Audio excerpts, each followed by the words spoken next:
Kanak-kanak berketurunan campuran di Sarawak kini boleh memohon pengiktirafan status pribumi di bawah Ordinan Tafsiran Pindaan 2022. Residen bahagian Kuching Nurliha Sharif berkata, pindaan undang-undang tersebut telah berkuat kuasa secara rasminya pada 1 November 2023. Ia membolehkan individu yang lahir hasil daripada perkahwinan campur untuk mendapatkan status bumiputera mereka.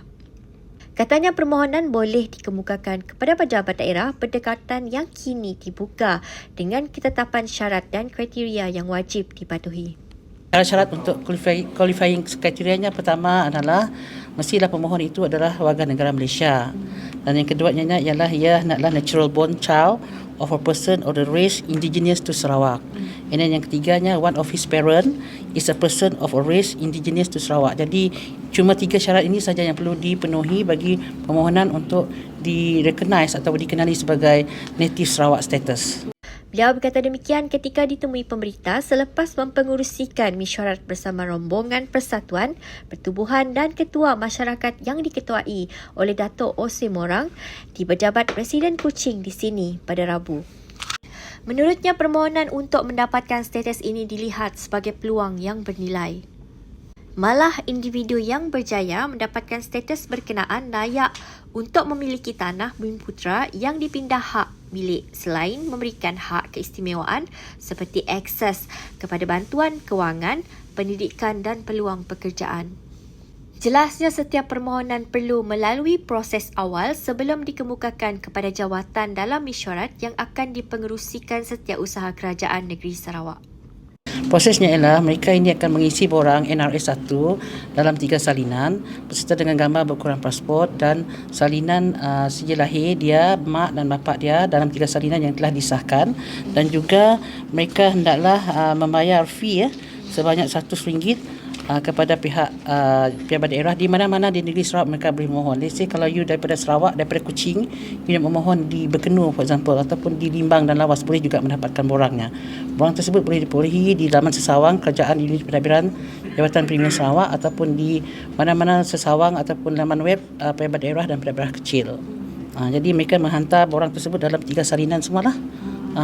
And then kalau ada ibu bapa mereka yang telah meninggal, mereka hendaklah mengepilkan sekali sijil kematian salah seorang atau kedua-duanya dalam 3 salinan dan telah disahkan.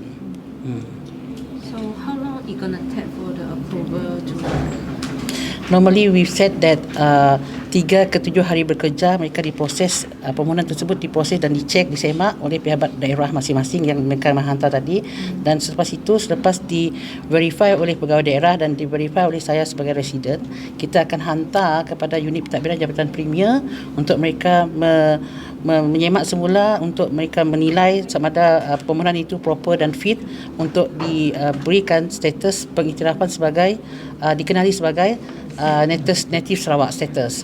Dan setiap 15 hari bulan mereka akan mengadakan mesyuarat di pejabat unit pentadbiran di Jabatan Premier Sarawak yang di-chair ataupun dipromosikan oleh Yang Berhormat Setiausaha Kerajaan Sarawak.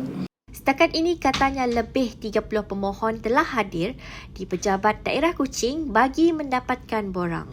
Permohonan yang diluluskan akan menerima makluman, pengesahan status dan sijil pengiktirafan yang dikeluarkan oleh Jabatan Premier Sarawak. Akan sijil status dikenali sebagai native Sarawak. Maksudnya sijil baru lah. Sijil baru.